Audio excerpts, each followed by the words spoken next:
congrats, a very smooth win for you tonight. Yeah. Sasha, talk us about how you're feeling now. Yeah, it was good. Obviously happy to beat John the way I did because for me he's always a very tricky opponent. So happy to only lose 8 games, and I feel like the third set for me was on a very high level. Thank you. We will start from the questions in the room.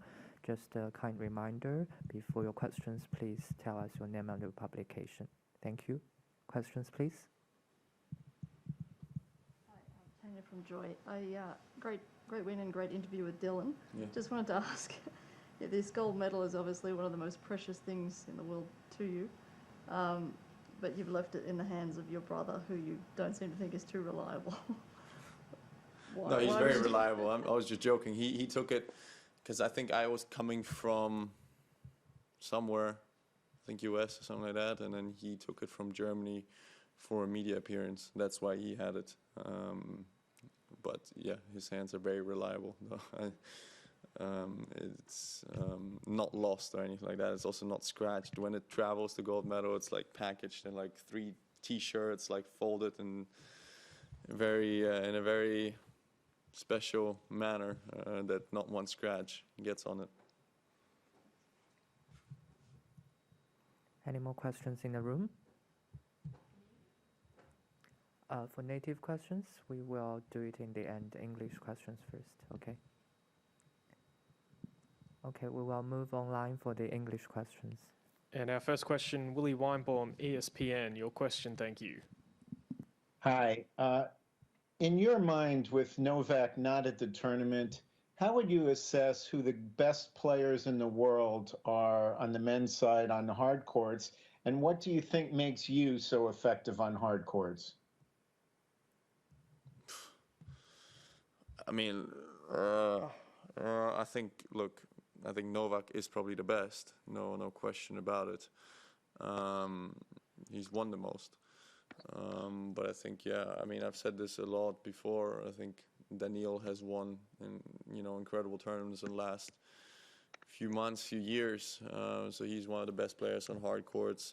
I think, I've won the Olympics, the World Tour Finals, stuff like that. So, I think I can play quite well on hard courts. I think Tsitsipas can play well on hard courts. But I do think that Rafa right now is playing incredible tennis again. So he's not somebody that you can forget this tournament.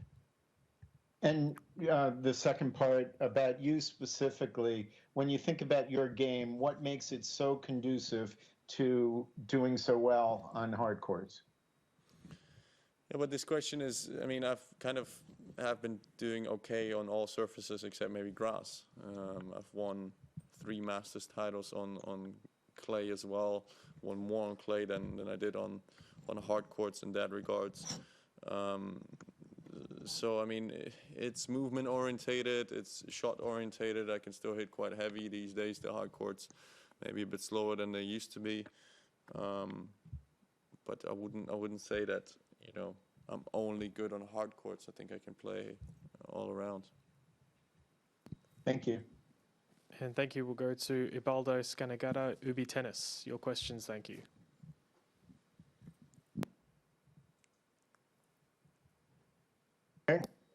Okay. Well done. Congratulations. Thank you. You won so easily the third set that you counterfoot your opponent and also the media, because we are always waiting for you 20 minutes more than when they announce you. But apart from that, what do you think about the fact that the French guy Humbert got COVID? Is something that worries you? Worries your players? He announced that, and he will have to be 5 days, I think, in quarantine, and who knows who has he met and things like that. Is this kind of worrying you players, or you feel quite safe? I didn't know that he had COVID. I just heard it from you for the first time, but I always give you news. Yeah. Sorry for the wait. I was practicing, which Okay. I needed to do. Sure. Look, I think this year in Australia there's a lot more cases than last year. And simple as that. And we are allowed to go outside to eat. We're allowed to do whatever we want. So it's, I think, natural that more people get COVID. So my brother, when he arrived, he had it. He was in quarantine in Sydney. Now he's obviously, he doesn't have it anymore.